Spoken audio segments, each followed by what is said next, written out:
Welcome guys to another episode here at Orthoplex. My name is Sari for those who don't know me. So I want you to imagine that you went to see a doctor to check for your blood sugar levels and your test results came out with significant abnormalities. Your doctor tells you that you need an immediate medical attention. These words may hit like a sledgehammer. It's not easy for people who go to check for their blood sugars and find out that they are diabetic. Treatment of diabetes can be so difficult because a person can live with this disease a long time before it is diagnosed. This is because the early symptoms are relatively mild, hence diabetes goes unrecognized. That's why it has been dubbed the silent killer. All in all, there's no blanket therapy for diabetes. This brings us to this question: is there hope for those who are afflicted by diabetes? That's why I'm here to inform you. Let's get started.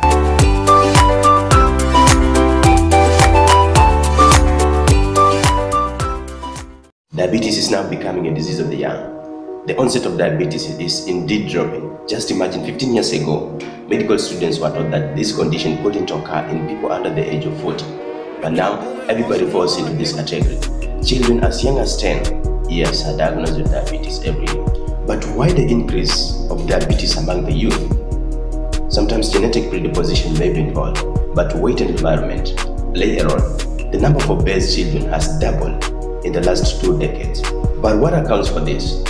There has been a number of changes in food habits and activity patterns in the last 20 years. This include increased reliance on foods prepared outside home, increased rates of skipping breakfast, increased consumption of soft drinks and fast foods, reduction of physical education in schools, and elimination of recess at schools. Why is diabetes serious? Diabetes has been called a disorder of the very engine of life, and this is for a good reason. Once the body cannot metabolize glucose, a number of vital mechanisms may fail or break down, and this may come with life-threatening consequences. People don't die directly from diabetes, they die from complications. We do a good job in preventing complications, but a poor job in treating them once they occur. You recall our main question at the beginning of this presentation: is there hope for those who are afflicted with diabetes? The answer is yes, if they recognize the seriousness of the disorder and submit to a treatment program. Let's see how. Let's look at diet and exercise. Although diabetes type 1 cannot be prevented, scientists are studying the genetic risk factors and are trying to find a way to suppress the immune attack. But with diabetes type 2, the picture is much brighter.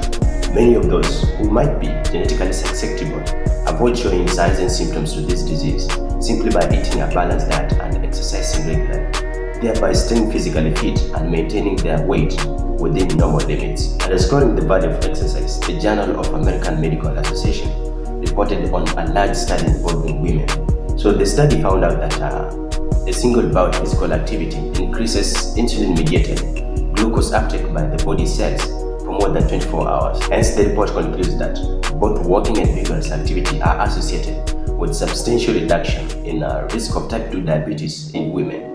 The researcher recommends at least 30 seconds of physical activity in most, if not all, days of the week. This can include something as simple as walking, which is probably the best, safest, and least form of exercise one can afford. However, exercise by people with diabetes should be professionally monitored. This is because diabetes can damage the vascular system and nerves, thus affecting circulation of blood and feeling. Hence, a simple scratch may be infected and turn into a serious ulcer. If an ulcer is not treated well or properly, or if hygiene is not maintained, this may lead to amputation. Still, exercise regimen can help one manage diabetes. The more researchers study about the benefits of regular exercising, the better the news they get. Insulin therapy. Men with diabetes should supplement their diet and exercise program with daily testing of glucose levels and multiple of insulin injections. As a result of good health through diet and exercise program, people with type 2 diabetes have been able to discontinue insulin therapy at least for a time. One diabetes sufferer found out that exercise increases the efficiency of insulin intake. As a result, she was able to cut about 20% of her daily insulin requirement by the body. If insulin is needed, there's no reason for the sufferer to feel discouraged. Going on insulin does not mean failure on your part. Whatever form of diabetes you have, if you carefully control your blood sugars, you will minimize other health problems that may occur later. In fact, recent studies have shown that those with type 1 diabetes who kept strict control of their blood sugar had a drastic reduction in occurrence of diabetic eye, kidney and nerve diseases. The risk of retinopathy, for instance, was cut by 76%. Those with type 2 diabetes who keep tight control over their blood sugar levels enjoy the same or similar benefits. To make insulin therapy easier and less traumatic, syringes and insulin pens are the common used tools. They have microfine needles that give minimal discomfort. The first shot is normally the worst, and after that, most patients say that they hardly felt anything. Other methods of injection include automatic injection that shoot needle into the skin painlessly, jet injectors that literally fires insulin through the skin by means of fine jet blast, an infuser that deploys a catheter that stays in place 2 or 3 days. About the size of a pocket pager, the insulin pump has gained popularity in recent years. This programmable device dispenses insulin at a steady rate via catheter according to the body's daily needs, making insulin administration more precise and convenient. There's no blanket therapy for diabetes. Each individual must take into account a number of factors in order to make personal decisions. Even though you may be in the care of a medical team, you are in the driver's seat. Don't forget that. In fact, medical treatment of diabetes without a systemic self-management education can be regarded as substandard and unethical. The more those with diabetes learn about their condition, the better equipped they will be to manage their health and increase the prospect of living longer, healthier lives. Effective education, however, calls for patience. If you try to learn everything at once, you might get confused and not use the information effectively.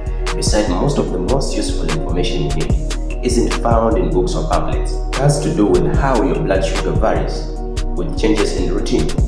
This can only be learned over time through trial and error. For example, by careful monitoring, you learn how your body reacts to stress, which can cause your blood sugar to shoot up.